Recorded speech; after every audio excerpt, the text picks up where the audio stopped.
이 좋은 날 하나님께서 우리에게 주시는 말씀은 구약성경 신명기 28장 1절로 14절 말씀 되겠습니다. 구약성경 신명기 28장 1절로 14절입니다. 제가 가지고 있는 성경책 구약 303쪽이 되겠습니다.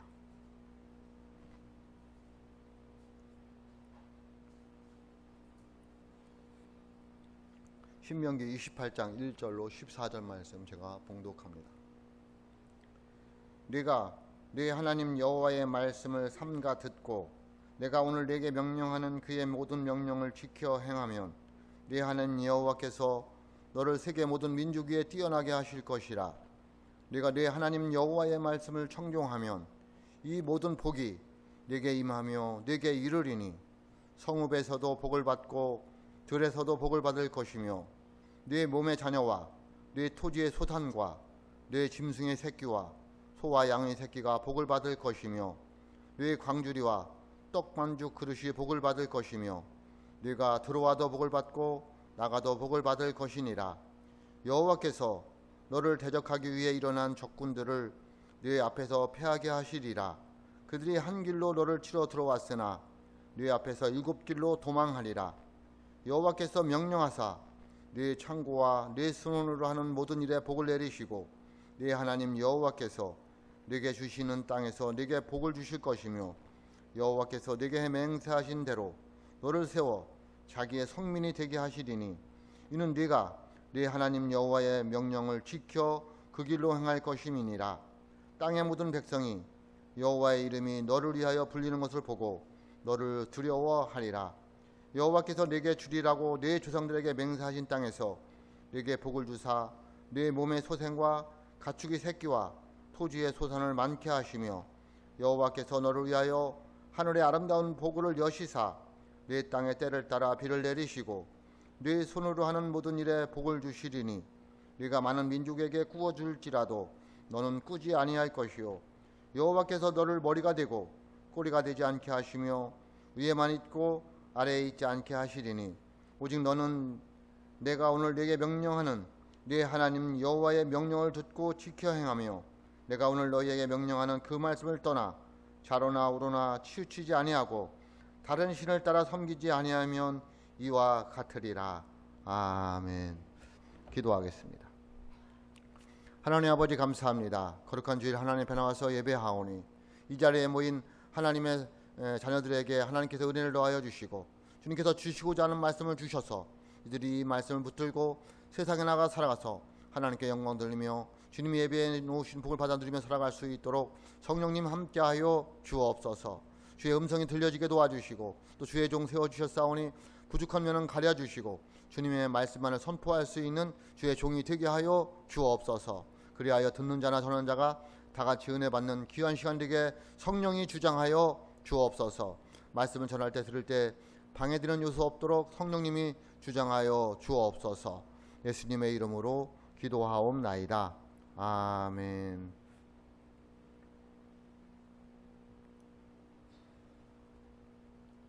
신명기 28장 1절로 14절 말씀 가지고 네 복이 이와 같으리라 라는 말씀 가지고 함께 은혜를 나누고자 합니다.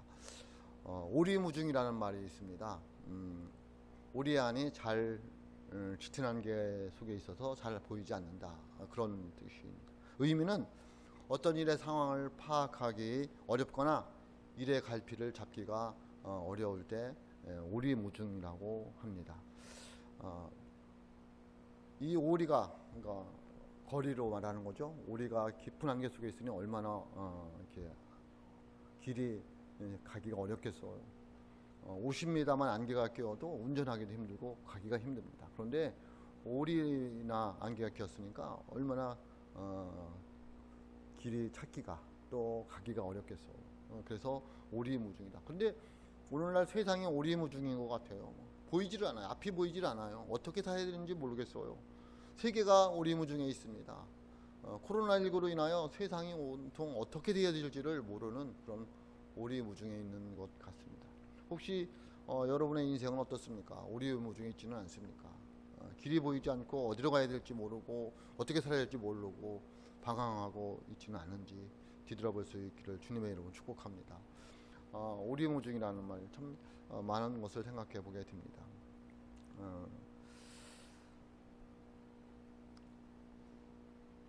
인생이 오리무중이다. 그런 분들 많잖아요. 참 가끔 뉴스에 보면 연예인들이 또 유명인들이 이렇게 자살을 하는 경우가 있잖아요. 극단적인 선택을 하는 경우가 있는데 왜 그럴까요? 아마도 자기의 인생이 오리무중이기 때문에 그렇지 않을까 이런 생각을 가져봅니다. 그들에게는 예수님이 없습니다. 그러니까 오리무중일 수밖에 없어요. 저와 여러분들도 예수님을 알지 못하면 여러분의 인생은 오리무중일 수밖에 없어요. 어디에서 왔다가 어디로 가는지 알지 못하기 때문에 그렇습니다. 예수님을 알으면 내가 어디로 와서 어디서 와서 어디로 가는지 알 수 있잖아요. 하나님께로부터 와서 하나님께로 가는 거예요. 그 여정에 있는 것이 인생인 거죠. 그러니까 이 오리무중 같은 인생 속에서 이 세상 속에서 살아갈 수 있는 방법이 뭐냐면 길과 진리 되신 예수님을 만나야 될 줄로 믿습니다. 그 예수님을 만나면 오리무중의 인생이 밝은 길을 밝혀주는 그런 인생이 될 수 있다는 거예요. 그래서 예수님께서는 우리에게 뭐라고 말씀하고 있냐면 내가 길이요 진리요 생명이라고 말씀하고 있습니다. 그러니까 저와 여러분들이 그 길이요 진리요 생명이 되신 예수님을 만난 것이 이 세상 살면서 가장 큰 복중의 복을 받은 줄로 믿습니다. 그래서 오늘 요즘에 제가 같이 복에 대해서 같이 말씀을 나누면서 이제 오늘 신명기 28장 1절로 14절 말씀 가지고 복을 나누는데요.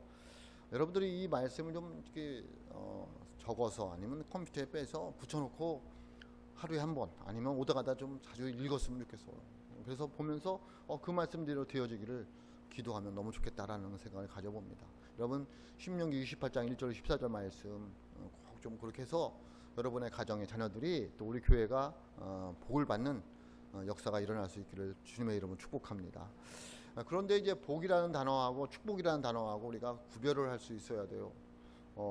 복은 누가 주시는 거냐면 하나님이 주시는 거예요. 그러니까 복을 주시는 분 하나님이시다. 복의 근원이 하나님이시기 때문에 그렇습니다. 그런데 축복이라는 단어는 복을 비는 거예요. 그러니까 우리가 목사님들 이제 축도할 때 보면 축복하여 주옵소서라고 하잖아요. 그럼 틀린 거예요. 복을 빌어 주옵소서 하면 하나님이 우리에게 복을 빌어요. 하나님 복을 주시는 분이에요. 복을 비는 사람은 우리예요. 그래서 복을 내려 주옵소서라고 해야 돼요. 축복하여 주옵소서 하면 안 돼요. 틀린 거예요. 같은 의미로 우리가 쓰이지만은 이 복이라는 단어하고 축복이라는 단어하고 이렇게 혼동해서 사용하는 경우가 많은데, 그래서 저도 할 때 헌금 기도할 때도 어떻게 해요? 복을 비옵나이다 그러지 축복하옵나이다 이렇게 하지 않아요. 왜냐면 그것은 틀린 말이기 때문에 그런 거예요. 그래서 우리가 복이라는 말하고 축복이라는 말하고, 근데 축복이라는 말이 더 듣기가 좋잖아요. 축복하여 주옵소서가 훨씬 좋지, 복을 내려 주옵소서보다는 뭔가 축복하여 주옵소서가 훨씬 뭔가 의미가 있는 것 같은데, 축복하여 주옵소서는 정확하게 말하면 틀린 말이에요. 복을 빌어 주옵소서잖아요. 하나님이 복을 빌어주면 하나님 복을 내려주시는 분이기 때문에 복을 내려 주옵소서가 맞는 거죠. 그래서 우리가 이 축복이라는 단어와 복이라는 단어를 혼동해서 쓸 때가 많은데, 하여튼 그래도 우리가 다 이해를 하니까 상관은 없겠지만 그래도 올바르게 사용되어져야 된다라는 것을 말씀드리면서, 복이라는 것, 복이라고 그러면 또 기독교에서 자꾸 기복신앙 하니까 별로 또 거부감이 일어날 때가 있어요. 축복이라는 단어는 뭔가 마음에 와닿고 친근감이 있는데, 복이라는 단어는 뭔가 미신적인 것 같고 좀 이렇게 덜 은혜스러운 단어 같고 그렇잖아요. 근데 그렇지 않습니다. 복이라는 단어가 맞습니다. 그래서 하나님 저에게 복을 내려 주옵소서라고 해요. 하나님 저를 축복해 주옵소서. 틀린 거예요? 예? 이해됐어요? 이제 축복하여 주옵소서는 틀린 거예요. 복을 내려 주옵소서라고 해요. 근데 우리가 서로에게는 축복을 빌어줘야 되는 거예요. 예? 복을 빌어주는 거니까 축복해 주는 건 맞는 거예요. 서로를 축복해 주는 건 맞는데, 하나님께 대해서 축복해 주옵소서는 틀린 거다라는 거죠. 하여튼 복과 이 축복이라는 단어를 좀 잘 보고 하나님께 사용할 때 사용했으면 좋겠습니다. 어쨌든 하나님은 우리의 복의 근원이 되시고 우리에게 복을 주시기를 원하시고, 그리고 우리에게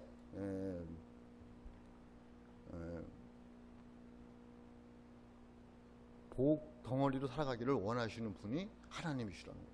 그러니까 자녀들 있잖아요. 여러분 자녀들 잘 생각해 보세요. 자녀들이 복을 받으면 살기를 원해요? 아니면 그냥 대충 살기를 원해요. 다 자녀들이 복을 받기를 원하죠. 그래서 부모님들이 자녀들에게 해줄 수 있는 것은 뭐예요?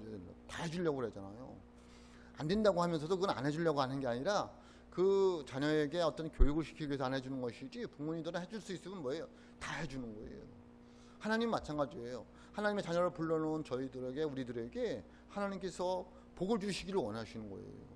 왜냐하면 하나님은 뭐예요? 복이 한없이 많으신 분이기 때문에. 왜? 복 자체이시기 때문에 그래요. 그런데 우리에게 복을 줄 수 있는 여건, 상황, 그런 거는 우리가 만들어 가야 되는 거죠. 그래서 하여튼 오늘 말씀을 보면서 하나님이 예배해 놓으신 복을 어떻게 받아 누리며 살아갈 수 있을까를 함께 고민해 보고자 하는 것입니다. 세상 사람들은 그 복을 받기 위해서 가진 노력을 많이 하잖아요.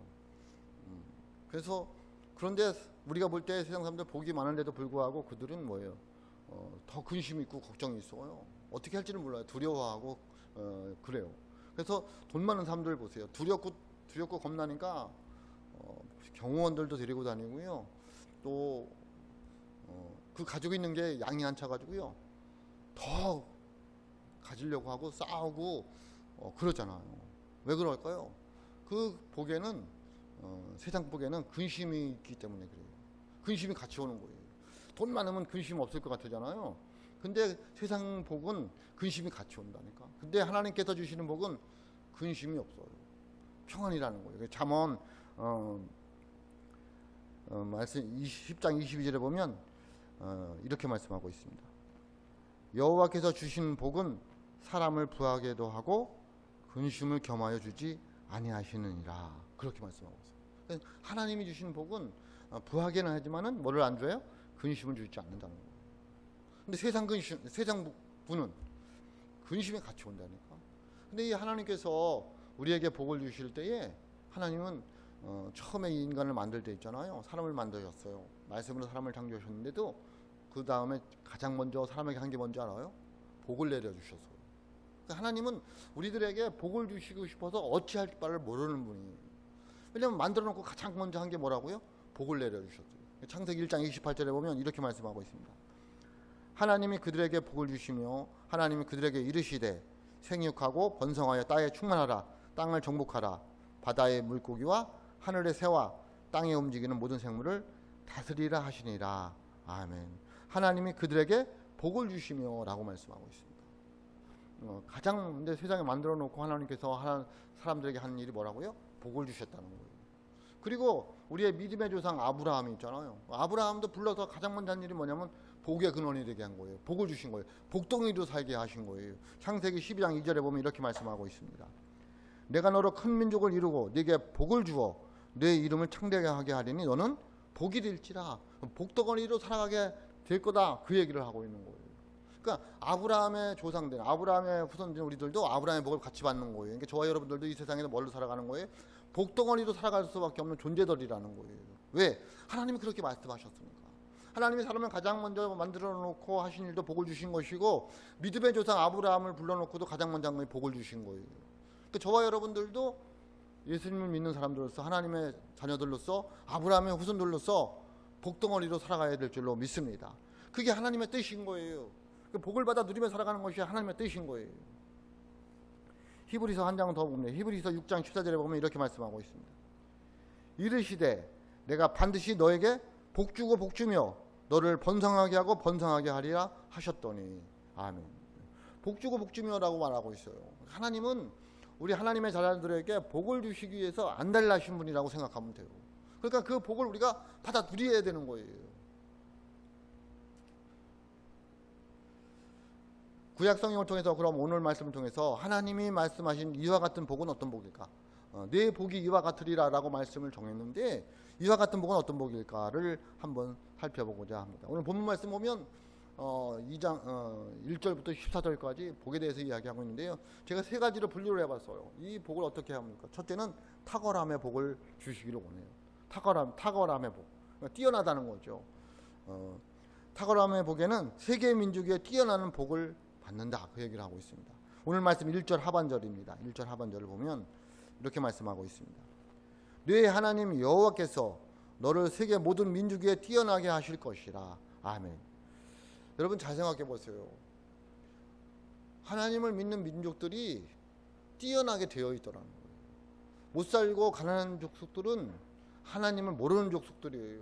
여러분 이스라엘 백성들 보세요. 구약의 이스라엘 백성들 보세요. 유태인들이라고 얘기하잖아요. 노벨상을 가장 많이 받는 민족이 어디예요? 유태인들이라는 거예요. 모든 민족에 뛰어나게 해주신다는 거예요. 우리 민족 보세요. 예? 우리가 기독교 국가라고 말하고 있지는 않지만은 그래도 예수 믿는 사람 굉장히 많잖아요. 이 좁은 나라가 이 정도로 살아간다는 거 있잖아요. 하나님의 은혜가 아니면은 어떻게 말할 수가 없어요. 잘 보세요. 굉장히 뛰어난 민족이에요, 우리 민족이. 하나님을 믿는 민족, 하나님께서 복을 주셨다는 거예요. 여러분 믿으시기를 주님의 이름으로 축복합니다. 또 13절 상 보면 이렇게 말씀하고 있습니다. 여호와께서 너를 머리가 되고 꼬리가 되지 않게 하시며 위에만 있고 아래에 있지 않게 하시리니 라고 말씀하고 있습니다. 탁월함의 복이에요. 뛰어남의 복이에요. 저와 여러분들이 또 여러분의 자녀들이 이런 탁월함의 복이 있기를 주님의 이름으로 축복합니다. 우리 자녀들 있잖아요. 자녀들 어린 심령들 참 이 기도를 많이 해줘야 돼요. 머리가 될지언정 꼬리가 되지 않고 위에만 있고 아래에 있지 않게 해달라고. 예? 여러분 우리 기독교가 정말 교육이 그렇게 가야 돼요. 세상에서 어떤 것인지 모르지만 뛰어난 자들이 될 수 있도록 우리가 뒷바라지 해줘야 돼요. 그래서 누구를 드러나게? 하나님을 드러나게 해야 돼요. 그래서 정말 기독교 나라가 이 땅의 이민족에 뿌리를 박게 해야 돼요. 저는 우리 교회에서 법조계 인사도 나오고 교수도 나오고 외교관도 나오고 훌륭한 사람들이 많이 나왔으면 좋겠어요. 물론 그런 사람은 훌륭하고 그렇지 못한 사람은 안 훌륭하다는 게 아니라 그래야지만 기독교가 이 땅에 뿌리를 박을 수 있어요. 예? 법조계에 가야 됩니다. 국회에 가야 됩니다. 외교관에 가야 됩니다. 그래야지 법이 올바로 진행될 수 있고요. 비기독교적인 모습들을 사라지게 할 수 있어요. 그렇지 않고 우리들이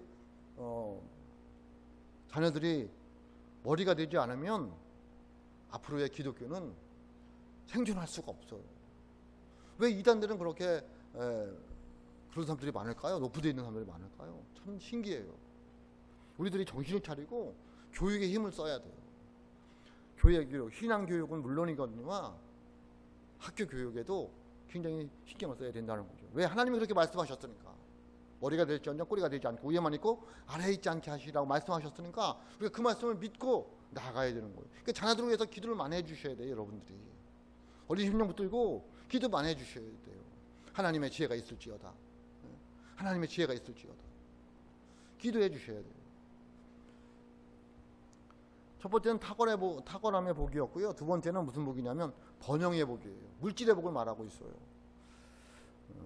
번영의 복에는 여러 가지가 있는데 처수의 복이 있습니다. 3절입니다. 3절. 3절에 보면 뭐라고 말하고 있냐면 성읍에서도 복을 받고 들에서도 복을 받을 것이며 라고 말씀하고 있습니다. 그러니까 어떤 상황과 처지에 있든지 간에 들어가도 복을 받고 나가도 복을 받는 거죠. 그런 거죠. 어디에 있든지 간에 밭에 있든지 간에 들에 있든지 간에 성읍에 있든지 간에 집안에 있든지 간에 어떤 상황과 처지에 상관없이 하나님께서 그들에게 복을 주실 수 있다라고 말씀하고 있습니다. 13절 상에도 보면 이렇게 말씀하고 있습니다. 여호와께서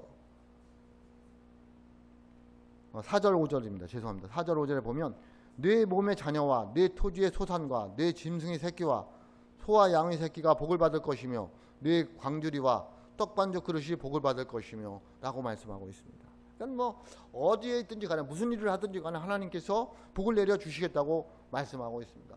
더 말씀하고 있는 건 6절에 보면 이렇게 말씀하고 있습니다. 네가 들어와도 복을 받고 나가도 복을 받을 것이니라. 복을 받는다는 거예요. 들어가도 복을 받고 나가도 복을 받는다는 거예요. 그럼 복하고 우리하고는 떨어질래야 떨어질 수가 없다는 거예요. 왜? 하나님이 그렇게 복을 주시기를 원하시니까. 그러니까 우리들이 살면서 뭐예요? 복을 안 받는 게 이상한 거예요. 근데 또 우리가 보면은 여러분들은 복을 안 받았다고 할지 모르지만 여러분들이 다 복 가운데 있는 거예요. 하나님이 복을 주셨으니까 저와 여러분이 오늘도 이 자리에 나와 있는 줄로 믿습니다. 그러니까 우리가 복 가운데 살아갈 수밖에 없는 존재들이라는 거예요. 아니, 복 가운데 살아가고 있다는 거예요. 11절 12절 보세요. 여호와께서 네게 주리라고 네 조상들에게 맹세하신 땅에서 네게 복을 주사 네 몸의 소생과 가축의 새끼와 토지의 소산을 많게 하시며 여호와께서 너를 위하여 하늘의 아름다운 보고를 여시사 네 땅의 때를 따라 비를 내리시고 네 손으로 하는 모든 일에 복을 주시리니 네가 많은 민족에게 구워줄지라도 너는 꾸지 아니할 것이요. 아멘. 저와 여러분이 이 같은 복이 임하시기를 주님의 이름으로 축복합니다. 하늘에 아름다운 하나님의 보고가 있다는 거예요. 보고가 뭐예요? 보물창고예요. 아름다운 보고. 그러니까 우리들 주려고 하나님께서 하늘 그 보물창고에 아름다운 것을 가득 차 있다는 거예요. 그거를 하나님은 우리에게 주시려고 하시는 거예요. 그래서 하나님이 때를 따라서 비를 내려주시고 햇빛을 주시고 우리에게 주신다는 거죠. 하나님이 우리에게 주실 때 뭐예요? 우리에게 딱 맞는 적절한 은혜를 우리에게 주신다는 거예요. 필요할 때 복을 내려주신다는 거예요. 그 복을 받아 누리며 살아가야 되는 거예요. 아니 왜냐하면 하나님께서 그렇게 말씀하고 계시니까, 복을 주신다고 말씀하고 있으니까. 그런 복이 저와 여러분의 있기를 주님의 이름으로 축복합니다. 세 번째 복입니다. 보호의 복이에요. 보호의 복. 지켜주신다는 거, 보호해 주신다는 거예요. 탁월함의 복이 있고요, 번영의 복이 있고, 이제 세 번째는 지켜주시는 복이에요. 이 지켜준다는 말이 불꽃 같은 눈초리로 우리를 바라보고 계시는 거예요. 아기 엄마가 그 아기 어린아이가 어떻게 될까봐 바라보고 있는 것처럼, 아이들 잠시만 눈 띄면 어떻게 돼요? 어떤 짓을 할지 모릅니다. 조금만 크면, 우리 희원이도 왔지만 이제 희원이도 아마 지금 눈 띄면 무슨 일을 저질지 모릅니다. 막 낙서도 핥히고 막 그럴 거예요. 눈을 뗄 수가 없습니다. 그것처럼 하나님이 우리를 그렇게 지켜주신다는 거예요. 여러분 믿으시기를 주님의 이름으로 축복합니다. 7절을 보면 이렇게 말씀하고 있습니다. 여호와께서 너를 대적하기 위해 일어난 적군들을 네 앞에서 패하게 하시리라. 그들이 한 길로 너를 치러 들어왔으나 네 앞에서 7길로 도망하리라 라고 말씀하고 있습니다. 그러니까 세상은, 적들은 우리를 넘어뜨리려고, 마귀들은 우리를 넘어뜨리려고, 질병들은 우리를 넘어뜨리려고 우리에게 늘 다가오지만 하나님께서 지켜주셔서 한 길로 왔지만 7길로 도망가게 해 주시겠다는 거예요. 여러분 믿으시길 주님의 이름으로 축복합니다. 저는 이 지켜주시다는 복을 참 중요한 것 같아요. 하나님이 지켜주시지 않으면 여러분 살 수가 없습니다. 질병으로부터, 전염병으로부터, 모든 사건 사고로부터 하나님이 지켜주실 줄로 믿습니다. 우리 떨어져 있는 자녀들 있잖아요. 우리가 지킬 수가 없어요. 하나님이 지켜주시지 않으면 방법이 없다니까요. 떨어져 있는 자녀들 어떻게 하겠습니까? 그래서 기도해야 되는 거예요. 하나님, 우리 자녀들 지켜달라고. 떨어져 있는 자녀들, 학교 가고 있는 자녀들 하나님이 지켜달라고. 왜? 하나님이 지켜주실 복을 내려주시다고 했으니까. 그걸 믿는 거예요. 그러니까 예수 믿으면은 복 가운데 살아갈 수밖에 없는 하나님의 사람들이라는 것을 알 수가 있어요. 그러면 그래서 하나님이 뭐라고 말하냐면요, 시편 121편 8절에 보면 이렇게 말씀하고 있습니다. 여호와께서 너의 출입을 지금부터 영원까지 지키시리로다. 아멘. 믿으시기를 주님의 이름으로 축복합니다. 지켜주신다는 거예요. 언제부터? 지금부터 영원까지. 그러니까 이게 믿음이에요. 믿음은 뭐냐면 그걸 받아들이는 거예요. 아멘을 하는 거예요. 하나님이 복 주신다고 했는데 아멘을 하면 그게 믿어지고 그게 나에게 그대로 이루어질 줄로 믿습니다. 근데 우리가 의심을 하는 거예요. 받아들이지 않는 거예요. 무슨 소리야? 이렇게 되는 거예요. 그러니까 믿음이 아무나 갖는 게 아니에요. 하나님의 선물이에요. 그러면 앞에 있는 이와 같은 복을 어떻게 받을 수 있느냐는 거예요. 네 복이 이와 같으리라 라고 말씀하고 있는데, 그래서 신명기 28장 1절로 14절 말씀에 복이 있는데 그것을 내가 어떻게 받아들일 수 있느냐는 거예요. 아무에게 다 주느냐는 거예요. 그렇지 않다는 거예요. 믿음은 하나님의 선물이에요. 누구든지 받을 수 있어요. 예수님 믿기만 하면. 근데 복은 그렇지 않습니다. 조건이 있어요. 구원은 조건이 없어요. 누구든지 예수 믿으면 되는 거예요. 그러나 복은 조건이 있어요. 조건이 있다는 얘기는 뭐냐면 어떤 상황이 되어져야 된다는 거예요. 그것은 뭐냐면 예수 믿는 사람이 믿음은 당연히 있어야 되는 것이고 그 다음에 조건이 있어야 된다는 거예요. 그 조건이 뭐냐? 첫째는 성민이 되어야 돼요. 뭐가 되어야 된다고요? 성민이 되어야 됩니다.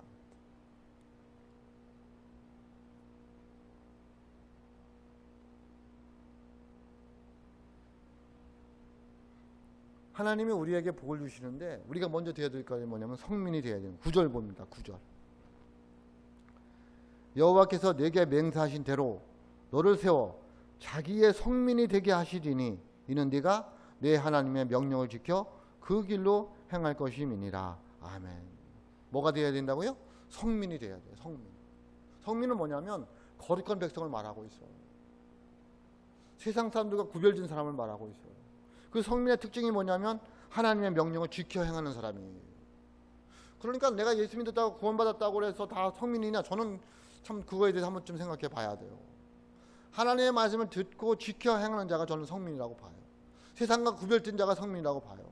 그것이 예수 믿는 사람이지만은 예수 믿는 사람들이라고 해서 다 말씀을 지켜 행하는 건 아니잖아요. 오늘 말씀 12절에 보면 이렇게 말씀하고 있습니다. 다시 한번 봅니다. 12절. 여호와께서 너를 위하여 하늘의 아름다운 보고를 여시사 내 땅에 때를 따라 비를 내리시고 네 손으로 하는 모든 일에 복을 주시리니 네가 많은 민족에게 꾸어질지라도 너는 꾸지 아니할 것이요. 아멘. 거기서 보면 하늘의 아름다운 보고를 여시사 내 땅에 때를 따라 비를 내리시고 네 손으로 하는 모든 일에 복을 주시리다라고 말하고 있는데 그건 누구에게 해당하는 거냐? 오늘 말씀하는 성민을 두고 하는 말이에요. 누구에게 하는 말이라고요? 성민. 근데 그 성민 때문에 주위의 사람들이 복을 받는 거죠. 왜냐면 아브라함이 얘기했잖아. 너 때문에 복을 받을 거라고 세상 사람들이. 그러니까 성민이 있는 도시, 성읍, 가정 복을 받을 줄로 믿습니다. 그 성민이 누구냐? 다시 말씀드리지만 하나님의 말씀을 듣고 지켜 행하는 자가 성민이라는 거예요.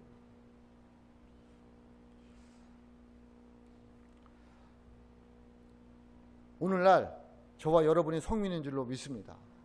왜냐하면 예수님이 하늘 보좌를 버리고 이 땅에 내려오셔서 십자가에 피 흘려 돌아가시고 저와 여러분의 죄를 위해서 십자가에 피 흘려 돌아가시고 부활하셔서 승천하셨잖아요. 그걸 믿는 자들은 주님의 자녀들이잖아요.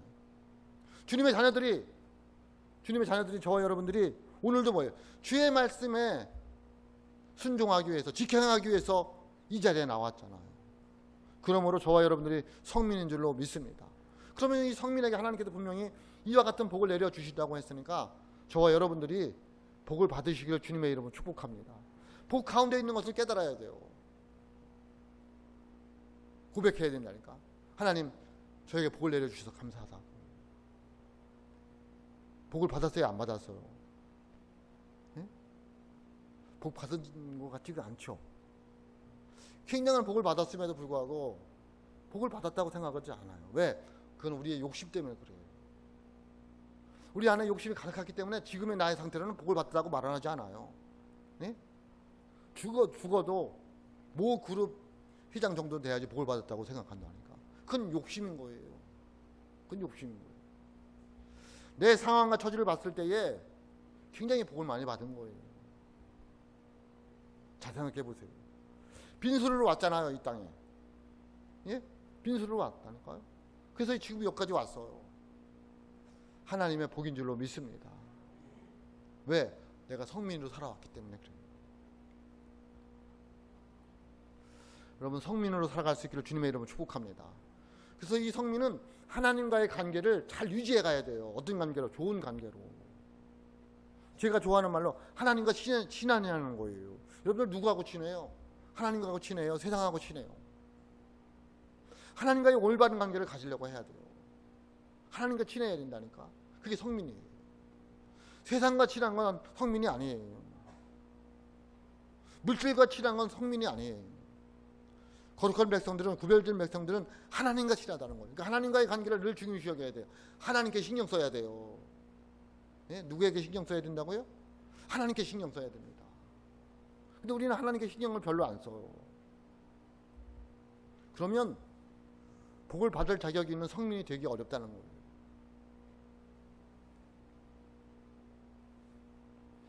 하나님은 오늘도 저와 여러분들이 하나님의 거룩한 백성, 성민이 되어서 복을 받아 누리시기를 원하고 계셔요. 그러므로 저와 여러분들이 하나님의 성민이 될 수 있기를 주님의 이름으로 축복합니다. 두 번째, 어떻게 이와 같은 복을 받을 수 있을까요? 말씀에 순종하는 거예요. 뭐 해야 하는 거라고요? 말씀에 순종하는. 오늘 말씀에 보면 복을 많이 얘기하지만 그 조건이 뭐예요? 말씀에 순종하는 거예요. 성민인 사람들은 말씀에 순종을 해야 돼요. 1절 2절 말씀입니다.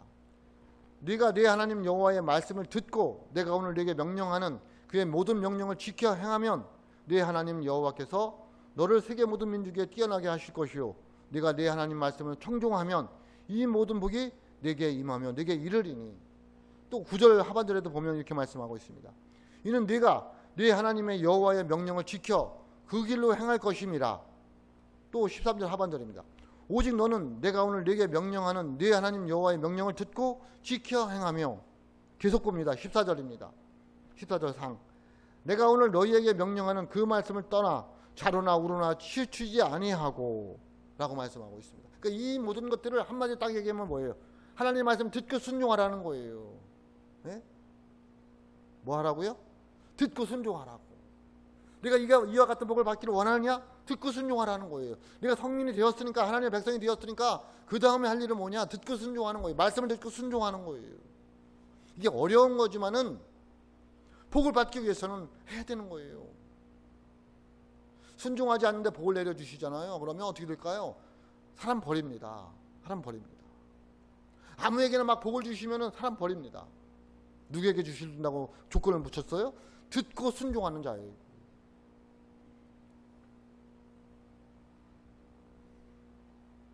여러분, 하나님의 말씀을 듣고 순종할 수 있기를 주님의 이름으로 축복합니다. 순종이 어려운 거예요. 왜 어려울까요? 안 하니까 어려운 거예요.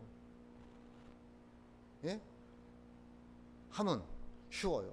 여러분, 우리 교회도 이제 수능을 보고 또 우리 반주자도 이제 임용고시도 보는데 붙은 사람들은 쉬워요. 누가 어려운 거예요? 떨어진 사람들이 어려운 거예요. 붙은 사람들이 쉽게 붙더라고요. 그죠? 그 사람들도 고생을 했겠지만 붙은 사람들은 쉽게 붙어요. 그래서 쉽다고 그래요. 떨어진 사람들은 어려운 거예요. 순종도 마찬가지예요. 순종하는 사람들은 뭐가 어려우냐고 그래요. 주일날 나오는 게 뭐가 어려워요? 왜? 목사님 주일날 낮에 나오는 게 뭐가 어려우냐고. 안 어려워요. 왜? 순종하니까. 근데 성도들은 어려워요. 왜 어려울까요? 순종하지 않으니까 어려운 거예요. 이게 이해가 되는지 모르면 그렇다니까. 순종하지 않으면 굉장히 어려운 거예요. 순종하면 쉽다니까.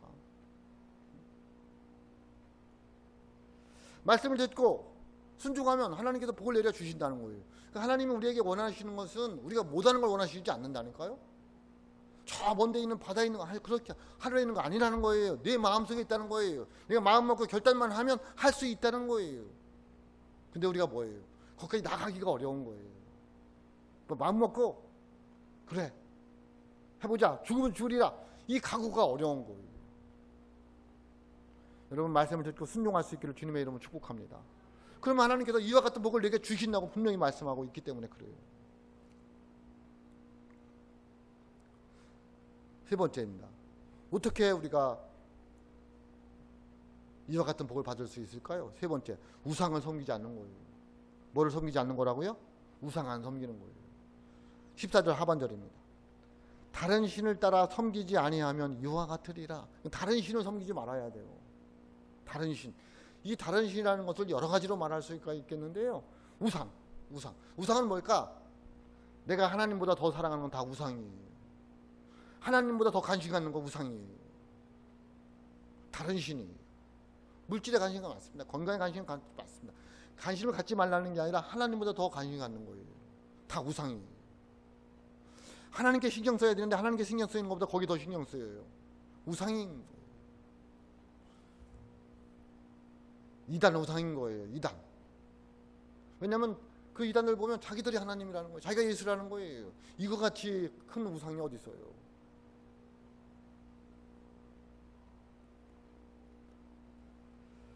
우상을 섬기지 않아야 되는 거예요. 하나님을 사랑하고 하나님만 사랑하고 하나님을 최우선에 넣어야 되는 거예요. 나머지는 부수적이어야 되는 거예요. 주가 하나님이어야 되는 거예요. 내 삶의 주가 하나님이냐는 거예요. 하나님이 가장 중요한 거예요. 나에게 있어서. 진심으로 고백해 봐야 돼요. 진심으로. 다른 것 주저하게 여기지 말라는 것이 아니라 하나님을 앞에 놓고 하자는 거예요. 다른 것이 안 중요하다는 것이 아니라 하나님에게 예배하는 것을 중요하게 놓고 하자는 거예요. 그러면 하나님이 복을 내려 주시겠다는 거예요. 근데 우리는 참 우상이 많아요. 너무 많아. 네? 쾌락이 우상이 될 때가 있고요. 사람이 우상이 될 때가 있고요. 물질이 우상이 될 때가 있고요. 내 자신이 우상이 될 때가 있어요. 그 우상을 버려야 된다는 거예요. 그러니까 이와 같은 복을 누리기 위해서는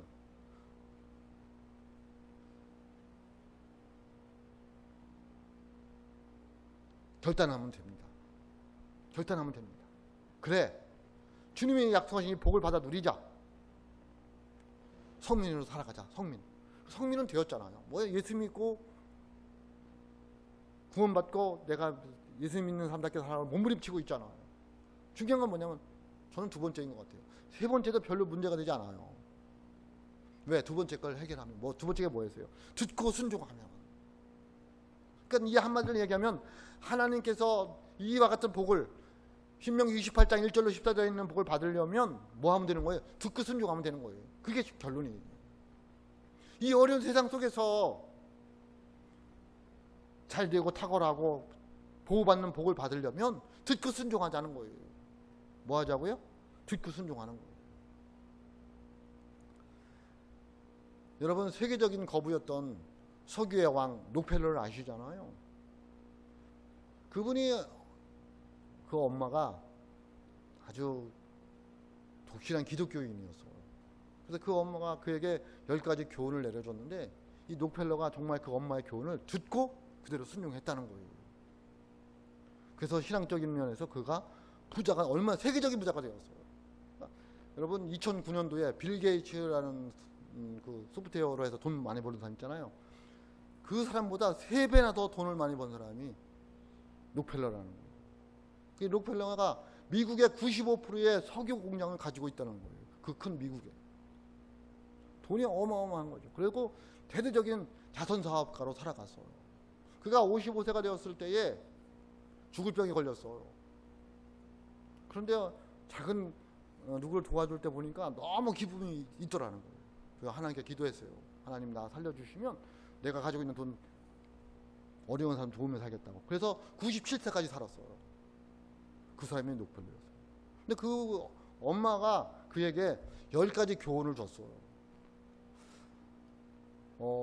이게 다 맞는 건 아닌데 나와 있으니까 얘기하는 거예요. 다 맞는 건 아닌데 그 엄마가 록펠러에게 10가지 준 교훈이 뭐였냐면 첫째가 하나님을 친아버지 이상으로 섬겨라. 네? 두 번째는 기억하지 마세요. 목사님을 하나님 다음으로 섬겨라. 세 번째, 주일 예배는 본교회에서 드려라.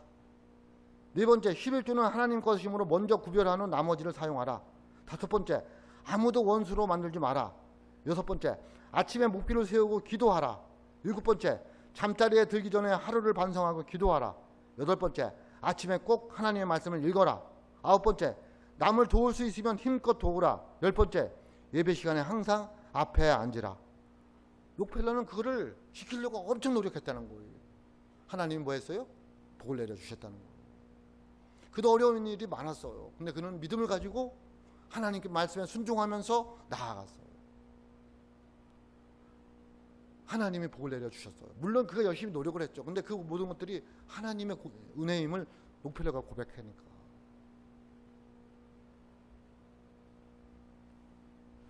우리는 지금 오리무중의 시대에 살고 있습니다. 어떻게 살아야 될지, 어떻게 나아갈지. 이런 가운데 하나님의 복이 저와 여러분에게 임해야 될 줄로 믿습니다. 하나님이 내려주신 복이 필요한 시대예요. 그 복을 받기 위해서는 하나님을 잘 섬겨야 됩니다.